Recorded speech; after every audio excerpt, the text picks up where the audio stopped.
ছোট করবা। ওযুর 4 ফরজ চলে আসে।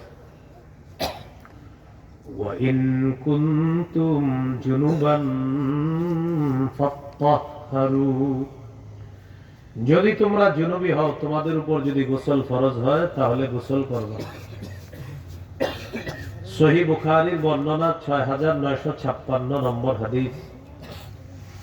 এই হাদিসের বর্ণনাকারী আবু হুরায়রা রাদিয়াল্লাহু তাআলা আনহু তিনি বলেন, عن أبي هريرة رضي الله تعالى عنه عن النبي صلى الله عليه وسلم قال لا يقبل الله صلاة أحدكم إذا أحدث حتى يتوضأ। রাসূলুল্লাহ সাল্লাল্লাহু আলাইহি সাল্লাম বলেন, তোমাদের কোন ব্যক্তির যদি ওযু না থাকে, ওযু না করা পর্যন্ত তার সালাত, তার নামাজ আল্লাহ তাআলা কবুল করবেন না। তাহলে ওযু না থাকলে ওযু করা, গোসল ফরজ হলে গোসল করা। তিরমিজির 4 নম্বর হাদিস। قال رسول الله صلى الله عليه وسلم مفتاح الجنة الصلاة ومفتاح الصلاة الطهور।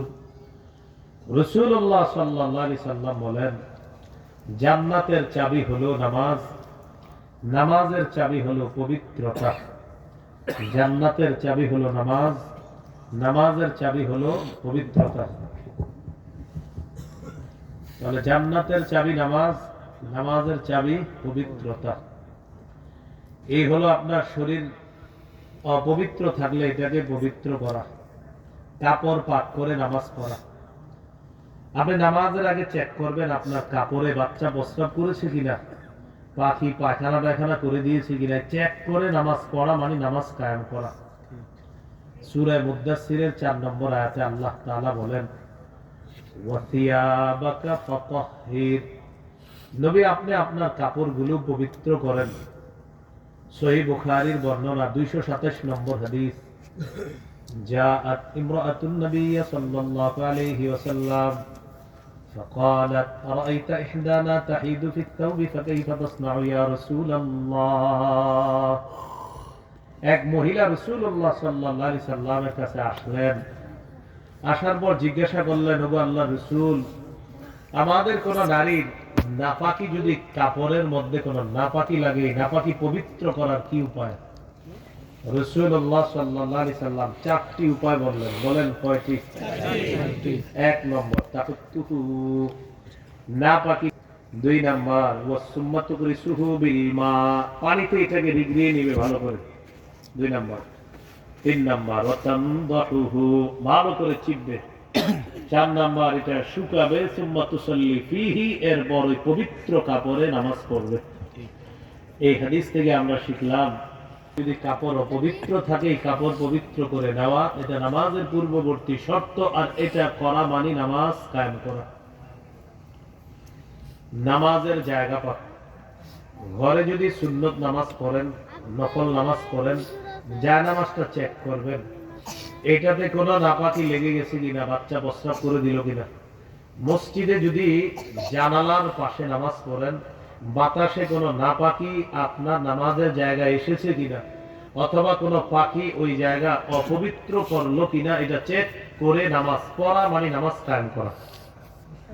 সহিহ বুখারীর বর্ণনা 438 নম্বর হাদিস। قال رسول الله صلى الله عليه وسلم أعطيت خمسا لم يعطهن أحد من الأنبياء من قبلي। রাসূলুল্লাহ সাল্লাল্লাহু আলাইহি সাল্লাম বলেন, আমাকে 5টি জিনিস দেওয়া হয়েছে যা অতীতের কোন নবীকে দেওয়া হয় নাই।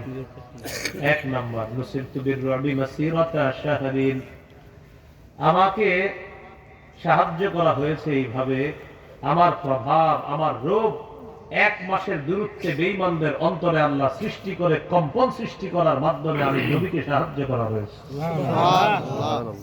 2 নম্বর ওয়াজুইলাত লিয়াল আরদু মাসজিদান ওয়া তাহুরা, এই পুরা পৃথিবীর জমিনটা আমার জন্য পবিত্র এবং সেজদার স্থান আল্লাহর পক্ষ থেকে বানিয়ে দেওয়া হয়েছে। সুবহানাল্লাহ। فأيما رجل من أمتي أدركته الصلاة فليصلي، আমার কোন উম্মতের যদি নামাজের সময় হয়, আশেপাশে যদি ইবাদত খানা না পায়, ওই পবিত্র জমিন এসে সালাত আদায় করবে, আল্লাহ তাআলা তার সালাত কবুল করে নেবেন। তাহলে আমার সাথে একটু বলেন, বলেন খালেকের পক্ষ থেকে সম্পূর্ণ জমিন পবিত্র, মাখলুক যদি